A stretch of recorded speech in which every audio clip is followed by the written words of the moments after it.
우리 말씀 나누도록 하겠습니다. 오늘 말씀은 마태복음 27장 57절에서 66절 말씀입니다. 한 절씩 교독하실 때 제가 먼저 읽습니다. 저물었을 때에 아리마대 부자 요셉이라 하는 사람이 왔으니 그도 예수의 제자라.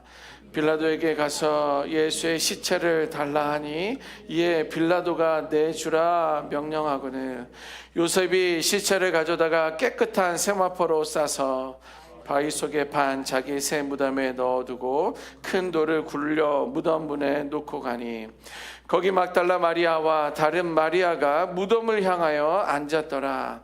그 이튿날은 준비일 다음 날이라 대제사장들과 바리새인들이 함께 빌라도에게 모여 이르되 주여 저 속이던 자가 살아있을 때에 말하되 내가 사흘 후에 다시 살아나리라 한 것을 우리가 기억하노니 그러므로 명령하여 그 무덤을 사흘까지 굳게 지키게 하소서.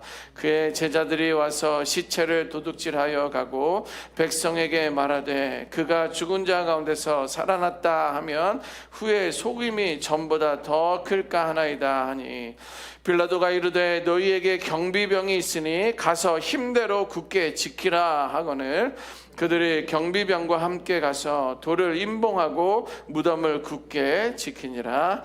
아멘. 오늘 본문 57절에서 60절에 보면 아리마대 사람 요셉이 등장합니다. 아리마대라는 그 지역에 사는 그 요셉입니다.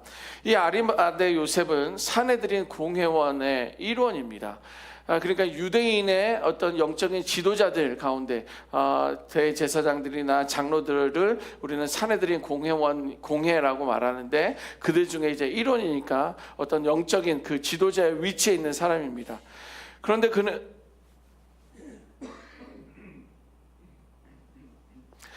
그는 예수님을 죽이는 일에 찬성하지 않습니다. 오히려 이제 은밀히 이제 예수님을 따르는 자다라고 성경은 그렇게 기록하고 있습니다. 누가복음에 보면 그는 선하고 의로운 사람이다. 어떤 영적인 지도자의 위치에 있음에도 불구하고 또 그는 또 부자라고 소개를 하고 있는데 그는 삶 가운데서도 선하고 의로운 삶을 살아갔던 자가 바로 아리마대 요셉입니다. 자, 그러면서 하나님의 나라를 기다리는 이제 예수님의 제자다라고 이제 성경은 분명히 기록하고 있습니다. 자, 그런데 그는 예수님의 제자라고 이렇게 기록하고 있지만 그는 유대인을 두려워하여서 자신이 예수님을 따르는 사람이다, 믿음과 신앙을 가진 사람이다 라고 이렇게 드러내지 않았다라고 성경은 기록하고 있습니다. 그 아리마대 요셉이 이제 빌라도를 찾아갑니다. 그리고는 죽은 예수님의 시체를 달라, 내가 그를 장사를 하겠다 이렇게 이야기합니다. 여러분, 당시 십자가 처형을 당했던 그런 사람들은요, 공동 매장지에 그냥 한꺼번에 이제 매장을 합니다. 혹은 그냥 그대로 두어서 이제 짐승의 밥이 되게 합니다. 십자가에 달려 있을 때는 뭐 독수리나 까마귀들이 와서 먹겠죠. 그리고 이제 그 시체를 풀어 놓아서 어디 이제 뭐 쌓아두는 어떤 그런 데다가 던져 놓으면 이제 뭐 여러 가지 짐승들이, 개나 뭐 어떤 것들이 와서 이제 그 밥이 되도록 합니다. 그런데 아리마대 요셉은요, 자신의 새 무덤을 가지고 있었는데 그것을 정성껏 이제 그 예수님의 시체를 닦아다가 새로운 세마포에다 이제 덮어서 이제 정성껏 안치를 하게 됩니다. 그 당시에 장례 문화를 보면 이제 흙을 파서 거기다가 이제 시체를 이제 보관을 하게 됩니다. 이제 공동 무덤 같은 게 있죠. 저도 이제 이스라엘 갔을 때 이제 그 공동 무덤을 이제 들어가 봤었는데 어떻게 흙을 타면 그게 무너지지 않을까 그러는데 이제 그 지역은 석회로 된 지역들이 있어가지고 손으로 파면 이제 그것이 파져요. 그리고 이제 그 파진 곳이 이제 시간이 지나면 딱딱해집니다. 그래서 시체들이 거기다 이제 얹어놓기도 하고, 어떻게 뭐 가족묘 같은 경우에 보면 한쪽 구덩이에다가 이제 파서 놓고 또 이렇게 보고 또 조그만 애기들 무덤들도 있고 이렇게 가족 공동묘지를 이렇게 이루는 어떤 그런 모습들을 보게 되는데, 보통 일반적인 사람들은 이제 흙을 파가지고 거기다 이제 시체를 안치를 합니다. 그런데 이제 그는 산이나 절벽 바위를 파서 석시령 무덤을 하게 됩니다. 돌을 이제 까는 거죠. 까가지고 거기다가 이제 좀 부자들만이 좀 있는 사람들이 석실형으로 무덤을 만들었는데, 이제 거기는 이제 고급스럽고 이제 어떻게 보면 더 안전한 어떤 그런 상태에다가 본인이 이제 그것을 가지고 있었는데, 거기다가 이제 예수님의 시체를 이제 모셔두게 되었습니다. 지금까지 아리마대 요셉은 자신의 어떤 믿음과 신앙을 숨기던 이제 사람이었습니다. 그런데 이제 예수님의 죽음 앞에서, 죽음 이후에 이제 자신의 믿음을 이제 공개적으로 드러내는 모습을 볼 수가 있습니다. 이제 말없이 행동으로 보인 거죠. 나는 예수를 따른 사람이야, 예수님의 제자야, 예수를 믿고 있어라는 그런 이야기들을 안 하고 숨어서 그냥 믿음 생활을 했었던 그였는데, 이제 공개적으로 빌라도를 찾아가서 나는 예수 믿는 사람이다, 나의 스승 예수가 죽었으니 그의 시체를 나에게 달라, 내가 그를 안치하겠다, 장례를 치르겠다, 어떤 그런 믿음의 공개적인 모습들을 보게 됩니다. 여러분, 위기의 순간에 조용히 믿음을 행동으로 보여준 사람이 아리마대 요셉입니다. 말 대신에 이젠 그는 행동으로 보여주게 되고, 두려움 대신에 사랑의 표현을 한 그런 숨은 제자가 바로 아리마대 요셉인 것입니다. 그런데 이제 그가 제자의 모습을 드러내기 시작한 것이죠. 그 말씀이 기록되어 있고요. 61절에 보면 예수님의 임종을 목격한 여인들이 나오지 않았습니까? 이제 어제 말씀에도 십자가에서 죽으시는 그 모습들을 몇몇의 여인들이 그의 임종을 바라보았다라고 성경은 기록하고 있는데, 그 임종을 목격했던 그 여인들이 이제 무덤 앞을 지키는 어떤 그런 여인들로 또 다시 한번 등장하게 됩니다. 믿음의 증인들의 모습입니다. 어떻게 보면 조용한 헌신은요, 하나님 앞에서 잊혀지지 않는다라는 거예요. 내가 주를 부인하지 않겠습니다, 나는 파는 사람이 아니지요, 그렇게 12제자들이 이구동성으로 나는 아닐 것이다 라고 이야기를 했지만, 그 자리에 여인들은 없었지만 그 죽음 앞에 그렇게 고백했던 제자들은 다 도망가고 아무도 없었지만, 그 믿음, 죽음을 지켜보고 있었던 자들, 그 장례 예배와 장례와 그의 임종, 그의 죽음 앞에, 그의 어떤 무덤 앞에 지키고 있었던 자들이 믿음의 여인들이었고, 성경은 그들의 이름을 낱낱이 기록하고 있습니다. 여러분, 예수님에 대한 지속적인 신앙은요, 끝까지 함께하는 그 신앙은요, 결국 부활의 첫 목격자가 되는 줄 믿습니다. 내가 될 때, 내가 가능할 때 믿음 생활을 하는 것이 아니라, 내가 힘들지만, 상황은 나를 몰아가고 있지만, 나를 어렵게 하고 있지만, 또 내 안에 어떤 두려움과 걱정으로 인해서 내가 예수 믿는 것을 드러내지는 않지만, 그러나 그 안에서 믿음을 끝까지 지키는 자들이 예수님의 부활을 목격하게 되는 줄 믿습니다. 예수님을 따르는 신앙은 처음보다 끝이 중요합니다. 처음은 잘할 수 있죠, 열심을 낼 수 있죠, 그의 삶을 따라간다고 그를 따라가며 경주를 할 수 있죠. 그러나 우리는 끝까지 믿음의 경주를 하는 자가 복을 누리게 되는 줄 믿습니다.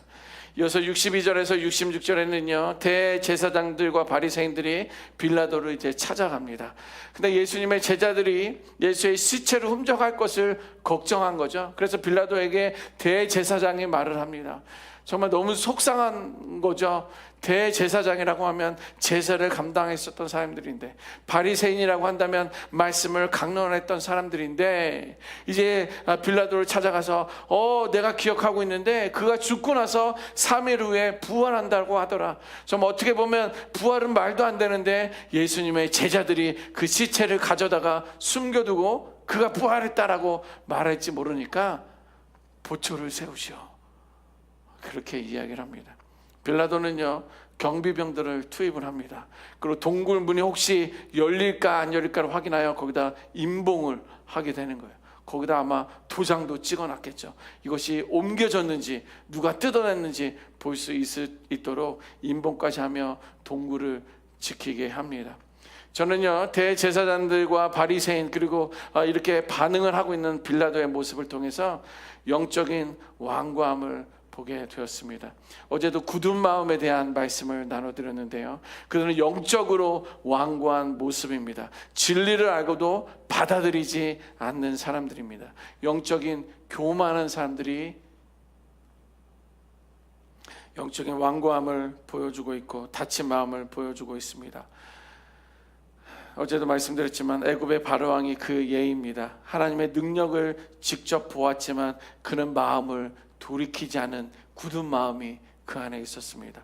출애굽 광야에서의 이스라엘 백성들이 그러한 삶을 살았습니다. 매일마다 만나와 메추라기를 허락해 주시고 구름 기둥과 불 기둥으로 늘 그렇게 함께 하셨던 그 하나님을, 그 기적을 경험했음에도 불구하고 끊임없는 불평과 불신을 통하며 영적인 완고함이 출애굽하고 있었던 백성들 가운데 있었습니다. 또 예수님을 거부하는 대제사장들과 어떤 바리새인들, 서기관들이 그러한 예입니다. 그들은 예수님의 메시아임을 직접 목격한 그런 사람들이었음에도 불구하고 그들은 때만 되면 예수님의 시비를 걸기로 하고 회개하지 않고 돌이키지 않는, 정말 진리를 받아들이지 않는 그런 완고함이 그들에게 있었습니다. 그리고 사울 왕의 경우도 동일합니다. 부분적으로만 순종하고 자기를 합리화하고 불순종하면서 자기의 경험대로, 자기의 방식대로 하나님을 섬기라는 그런 교만이 그에게 있었습니다. 여러분, 진리는 아는 것과 받아들이는 것은 다릅니다. 아는 것은 난리지로 머릿속까지는 있지만 받아들인다는 것은 내가 알고 있는 이 진리가 내 심장까지 내려와서 손과 발이 되어서 경험하는 것이 너무도 중요합니다. 말씀을 많이 듣고 익숙하다고 해도 내 마음이 닫혀 있으면 변화는 일어나지 않습니다. 내가 모태신앙이라 할지라도, 내가 지금까지 신앙생활을 50년 이상 60년 이상을 했다 할지라도 하나님의 말씀을 받아들이지 않고 이 내 마음이 닫혀 있다고 한다면 나는 예수 믿는 사람들이나 예수 믿지 않는 사람들이나 별반 다른 차이 없는 그런 믿음이 완고한 사람들이다라는 것입니다. 그런 모습들을 보았고요. 두 번째는 진리를 막으려 했으나 오히려 진리를 드러내는 수단으로 하나님께서는 사용하셨습니다. 이제 대제사장들과 바리새인들, 또 이제 로마 군인들은요 진리를 막으려고 했죠. 그러나 그 오히려 진리가 더 드러나는 그런 모습을 보게 되었는데, 이러한 예는 성경에 수없이 드러나고 있습니다. 요셉은 창세기 50장 2절에 20절에 이렇게 고백합니다. 당신들은 나를 해하려 하였으나 당신들은 나를 팔았잖아요. 나를 죽이려 했잖아요. 그러나 하나님은 그것을 선으로 바꾸사 오늘과 같이 많은 백성의 생명을 구원하게 하셨다. 이런 고백을 합니다. 당신들은 나는 이방 나라에 팔아버렸지만 하나님께서는 그 악을 선으로 바꾸어서 나를 애굽의 총리가 되게 하였고 이제 이것을 통해서 이스라엘 백성들을 구원하는 일들을 사용하지 않았느냐, 가족을 구원하지 않았느냐, 하나님께서 나를 이러한 상황들을 도구로 사용하지 않았느냐, 이렇게 고백하고 있습니다. 인간의 악한 도구까지도 하나님께서는 구원 역사에 이끄시는 놀라운 은혜를 경험하게 됩니다. 또 바벨론 포로로 끌려간 이스라엘 백성들을 우리는 기억할 것입니다. 예레미야서 29장 11절 말씀 보면 여호와의 말씀이니라 너희를 향한 나의 생각을 내가 아는데 평안이요 재앙이 아니니라 너희에게 미래와 희망을 주는 것이니라. 이 말씀 무엇입니까? 이스라엘 백성들이 바벨론으로 포로로 끌려가게 되면 이스라엘 리더십들이 바벨론으로 많이 끌려가게 되었는데 그것은 하나님의 심판처럼 재앙처럼 보이지만 이것은 재앙이 아니라 오히려 평안이다 말하는 거예요. 그리고 너희들에게 미래와 또한 희망을 주는 것이다. 이것은 나는 알고 있다라고 하나님께서 말씀해 주고 있습니다.